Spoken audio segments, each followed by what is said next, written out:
अल्हम्दुलिल्लाह वस्सलातु वस्सलाम अला रसूलिल्लाह व अला आलिहि व सहबिही अम्मा बाद अऊज़ु बिल्लाहि मिनश शैतानिर रजीम बिस्मिल्लाहिर रहमानिर रहीम वमन अहसनु क़ौलन मिम्मन दुआ इलल्लाहि व अमिला सालिहान व क़ाला इन्नी मिनल मुस्लिमीन रब्बि इश्रह ली सदरी व यस्सिर ली अमरी वहलुल उक़दतम मिन लिसानी यफ़क़हू क़ौली।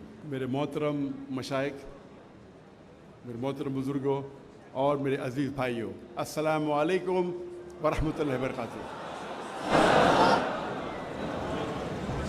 मुझे बेहद खुशी हो रही है कि मेरे पाकिस्तान का दौरा जो 3 हफ्ते से माशाअल्लाह शुरू हुआ, आज मैं फैसलाबाद में हूँ और फैसलाबाद के बारे में काफ़ी सुना था, आज देख भी लिया अल्हम्दुलिल्लाह। और मुझे खुशी है कि मैं जामिया सल्फिया में मौजूद हूँ। ख्वाहिश थी कि और वक्त गुजारूँ, लेकिन मसरूफियात की वजह से मैंने कहा मैं आधा घंटा आऊँगा।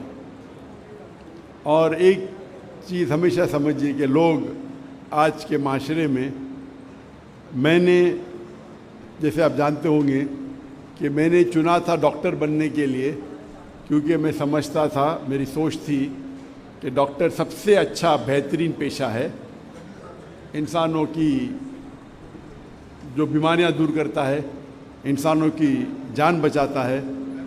तो मेरे वालिद भी डॉक्टर थे, तबीब थे, मेरे बड़े भाई भी थे, इसीलिए मैंने पेशा चुना। बट जब शेख अहमद दीदार साहब से मुलाकात की तो उनने मुझे डॉक्टर ऑफ बॉडी से डॉक्टर ऑफ सोल बनाया। एक तबीब से एक रूहानी डॉक्टर बनाया। और मैंने इस तकरीर के पहले एक आयत की तिलावत की जो कुरान मजीद में अल्लाह ताला फरमाते हैं सूरह फुसिलत में, सूरह नंबर 41 आयत नंबर 33, वमन अहसनु क़ौलन मिम्मन दुआ इलल्लाहि व अमिला सालिहान व क़ाला इन्नी मिनल मुस्लिमीन। कौन बेहतरीन शख्स है वो जो लोगों को अल्लाह की तरफ बुलाता है, अच्छे अमाल करता है और कहता है कि मैं मुस्लिम हूँ। तो अल्लाह के नज़दीक कुरान मजीद के मुताबिक सबसे बेहतरीन पेशा है दाई का। हमारे आखिरी नबी मोहम्मद सल्लल्लाहु अलैहि वसल्लम, कुरान मजीद में लिखा है कि वो आखिरी पैगंबर है। सूरह आज़ाब में सूरह नंबर 33 आयत नंबर 40 में, उनके बाद कोई पैगंबर नहीं आएंगे। तो अल्लाह ताला फरमाते हैं सूरह अल असर में सूरह नंबर 103 आयत नंबर 1 से 3 कि हर इंसान को जन्नत में जाने के लिए दावा करना फ़र्ज़ है, वतवासौ बिल हक़। ये एक शराइत है अल्लाह की। तो हर मुसलमान को पार्ट टाइम दाई होना फ़र्ज़ है। अल्लाह ताला फरमाते वल अस्र इन्नल इंसान लफ़ी खुस्र इल्ला लज़ीना आमनू व अमिलू सालिहाती वतवासौ बिल हक़ वतवासौ बिस सब्र। इंसान खसारे में है, सिर्फ वो लोग जिनके पास ये 4 चीज़ें, ईमान, नंबर 2 अमल सालिहा, अच्छे अमाल, नंबर 3 वतवासौ बिल हक़, हक़ की तरफ बुलाना, दावत देना, इस्लाह करना, और वतवासौ बिस सब्र, सब्र की तरफ बुलाना। आप बहुत अच्छे मुसलमान होंगे, 5 टाइम नमाज़ पढ़ते होंगे, रोज़ा रखते होंगे, हज गए होंगे, ज़कात देते होंगे, लेकिन अगर आप दावा नहीं करेंगे तो सूरह अल असर के मुताबिक आप जन्नत नहीं जाएंगे। अल्लाह ताला आपको माफ़ करना चाहता है और जन्नत में डालना चाहता है, वो अल्लाह की मर्ज़ी। लेकिन आम तौर पे सूरह अल असर के हिसाब से दावा करना हर मुसलमान के लिए फ़र्ज़ है। अल्लाह ताला फरमाते हैं सूरह इमरान में सूरह नंबर 3 आयत नंबर 104 में कि आप में से एक ऐसा ग्रोह पैदा होना चाहिए जो लोगों को अच्छाई की तरफ बुलाता है और बुराई से रोकता है। यहाँ अल्लाह ताला जिक्र कर रहे फुल टाइम दाई से, जैसे फुल टाइम डॉक्टर्स है, फुल टाइम इंजीनियर्स है, फुल टाइम लॉयर्स है। हमारे पास कितने फुल टाइम दाई है जो सिर्फ दावत का काम कर रहे, गैर मुसलमानों को इस्लाम की तरफ बुलाते हैं, इस्लाम का पैगाम फैलाते हैं। तो ये पेशा दाई का सबसे बेहतरीन पेशा है और इससे बेहतर पेशा कोई है ही नहीं।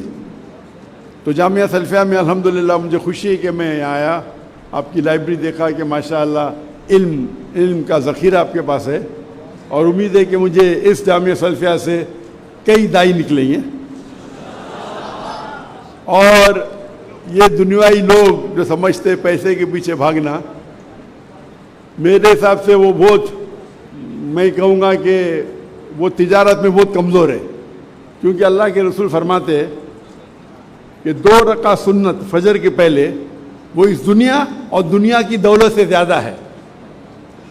تو مسلمان اگر 2 رکعت سنت فرض نہیں سنت پڑھیں گے تو اب بل گیٹس اور جیف بیزوس سے زیادہ امیر ہوں گے. مین دولت آخرت کی ہے. اللہ تعالیٰ فرماتے اگر آپ دنیا چاہیں گے دنیا دیں گے لیکن آخرت نہیں دیں گے. اگر آپ آخرت چاہیں گے اللہ آخرت بھی دیں گا دنیا بھی دے گا. تو اسی لیے ہمیں فوکس کرنا چاہیے آخرت پہ اور اللہ کے پیغام پہ. اور اس کے ایک آیت پہلے اللہ تعالیٰ فرماتے سورہ عمران میں سورہ نمبر 3 آیت نمبر 103 میں وَاعْتَصِمُوا بِحَبْلِ اللَّهِ جَمِيعًا وَلَا تَفَرَّقُوا. اللہ کی رسی کو مضبوطی سے پکڑیے اور آپس میں مت بٹو. اللہ کی رسی قرآن اور صحیح حدیث.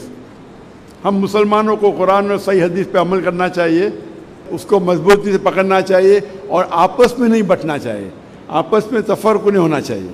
افسوس کی بات ہے کہ مسلمان آپس میں جھگڑا کرتے چھوٹی چھوٹی بات پہ.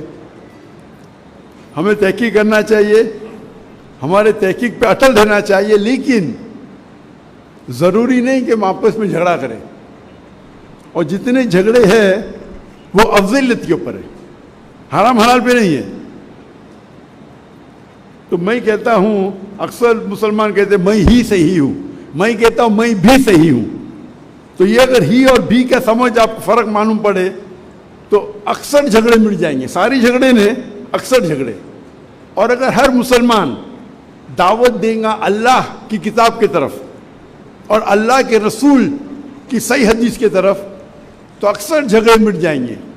اکثر مسلمان اپنی شخصیت کی طرف دعوت دیتے, ادارے کی طرف دعوت دیتے. اللہ اور اللہ کے رسول کی طرف دعوت دو. اور جو آیت کی میں تلاوت کی وَمَنْ أَحْسَنُ قَوْلًا مِّمَّنْ دَعَا إِلَى اللَّهِ وَعَمِلَ صَالِحًا وَقَالَ إِنَّنِي مِنَ الْمُسْلِمِينَ, کہو کہ میں مسلم ہوں. تو ہر مسلمان اگر اس کے اوپر ڈٹ کے رہے میں مسلم ہوں تو جتنے یہ اکثر فرقے ہیں یہ مٹ جائیں گے. اگر کوئی مدینہ سے فارغ ہے اپنے آپ کو مدنی کہتا ہے مجھے کوئی اعتراض نہیں, کوئی ندوہ سے فارغ ہے ندوی کہتا ہے, دیوبند سے فارغ ہے دیوبندی کہتا ہے, یہ نسبت سے کوئی پرابلم نہیں. لیکن جہاں مذہب کا سوال ہے, جہاں دین کا سوال ہے, اللہ تعالیٰ قرآن میں فرماتے قَالَ إِنَّنِي مِنَ الْمُسْلِمِينَ, کہو کہ مسلم ہے.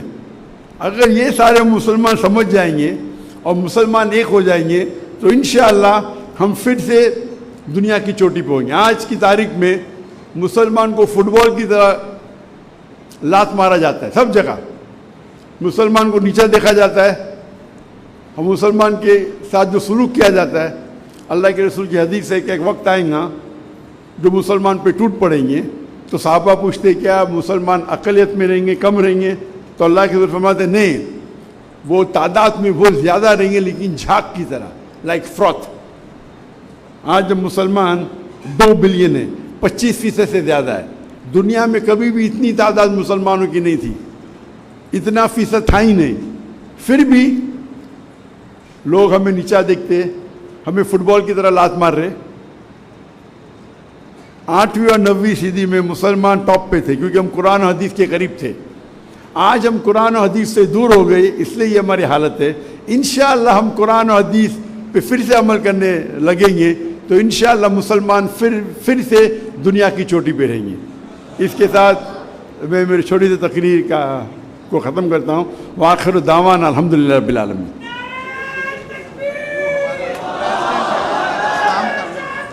بزرگ ہیں, پریزیڈنٹ ہیں ہمارے بسرا صاحب کا.